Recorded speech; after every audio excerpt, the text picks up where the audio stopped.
Okay, we've returned, and now we're taking on Dark Dizzy. And right off the bat, we get teleported into the Planetarium. And yes, this is the stage's primary gimmick for the first half. It's a slowdown gimmick, so if you see any slowdown happening, it's not my emulator. That's the main gimmick of the game, so don't be fooled by that. Yeah, so for Dark Dizzy, this stage is a real pain in the ass if you're playing it as Zero, especially on extreme mode. Because you have these bats that drop these spikes, which are instant kill. So you gotta be careful here how you traverse through this stage. And of course you have bottomless hits all around. But if you're playing this game as X, especially with the Falcon arc, this stage is basically a joke. Seriously, you don't even need the platforms. Yeah, so for Zero, this stage, not too difficult. And this is where you get your second sub-tank.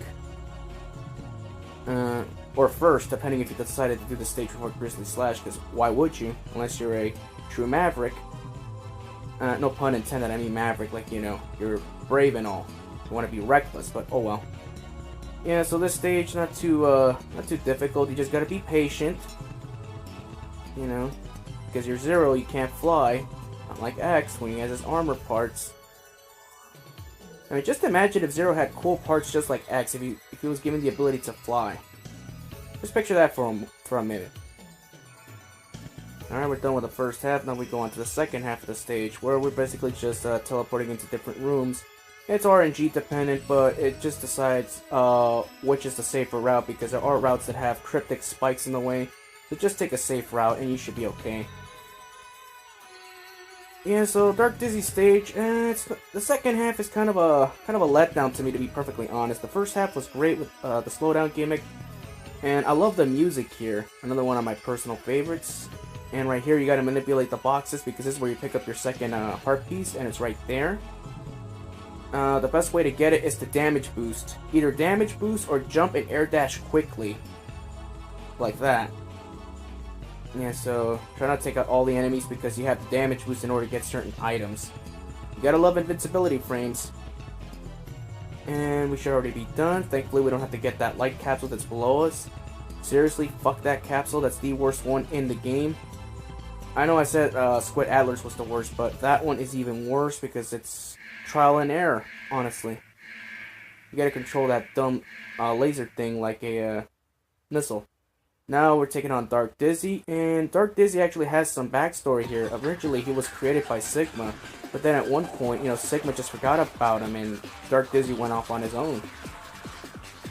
Yeah, so Sigma actually apparently, you know, is a dick, because Dark Dizzy is the only Maverick that has the Sigma logo right there on the right side, and we make quick work of him and we put him out of his misery. Yeah, so Dark Dizzy is one of my personal favorite names for a Maverick. You know, Dark Necrobat, similar to Megaman 7. It's just generic, and you're a copycat. Alright, peace.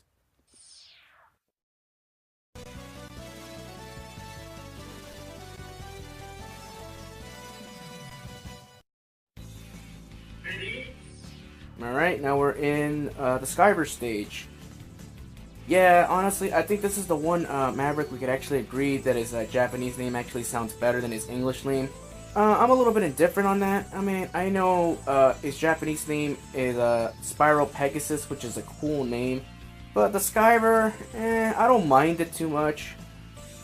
I mean, it's a cool name. I mean, I gotta defend it here and there. I mean, I love the Guns N' Roses names, no matter how cheesy they could be, like Duff McWillen, or how badass they could be, like Dark Dizzy, or Duff McWillen and Axel the Red. But for the Skiver, he just falls in that category like, what? Okay, whatever.